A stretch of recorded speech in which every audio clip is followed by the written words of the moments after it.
Yo, what's going on, ladies and gents? My name is Arbuckle. Welcome back to another video. Today we are once again back on Warzone, and I wanted to share with you guys the best build for the Stoner 63 LMG, one of my favorite weapons in Warzone, and truthfully one of the best weapons to use right now as your primary. The only thing that I would recommend if you're going to use the Stoner, which is unbelievably accurate and packs a serious punch, you want to make sure that you have an SMG as your secondary, because this thing is really slow and it's not going to do too hot from close range, especially with the 2x scope that we're going to be rocking with this thing. So make sure that you do have something like an MP5 or a MAC 10 as your secondary so you can move quickly and be able to do well from close range. But overall, this Stoner is a phenomenal weapon. It's a lot of fun to use. It does extremely well in the game right now, and I would highly recommend you guys trying out this build. What you guys are watching right now is just some gameplay of me demonstrating what this specific build is going to play like in a game of Plunder. Again, just some background gameplay so you can see what the attachments are going to do on this thing before you actually run them for yourself. So hopefully you guys enjoyed the video, so let's jump into the attachments. So if you guys take a look at the attachments that we're going to be using, the muzzle that we're using is obviously that agency suppressor. This is always a must, especially with these Cold War weapons, giving you sound suppression as well as damage range and a really nice boost to accuracy and range. So again, the agency suppressor muzzle.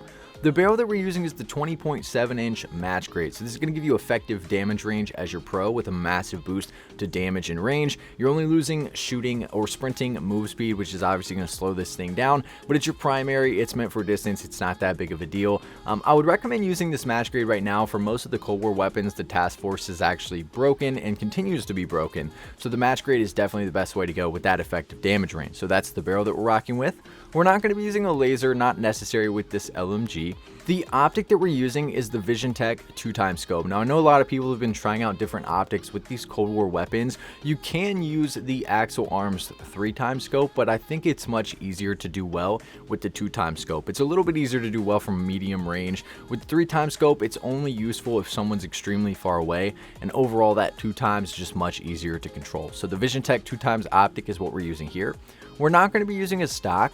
Now, the underbarrel that we're using is the Field Agent Grip, obviously giving you the vertical as well as horizontal recoil control, which is going to be really important with this LMG to be able to hit your shots from distance. This will give you a really nice boost to accuracy. So again, that Field Agent Grip is the underbarrel that we're using. And last but not least, the ammunition that we're using is the Salvo 150 round fast mag, give you magazine ammo capacity, reload quickness, max starting ammo, and ammo capacity is your pros. The only con here is ADS speed, which doesn't matter with the primaries in Warzone, not that big of a deal. But the Salvo 150 round fast mag is the ammo. But I'll give you guys one last look at all the stats and attachments that come with this specific Stoner 63 Warzone build. If you guys have any questions or anything else to add about this specific build, please make sure to leave a comment down below, and I'll be sure to get back to you as quickly as I can. But I really hope you guys did enjoy this video. Please make sure to subscribe to the channel if you haven't already, and I'll see all you guys in the next video.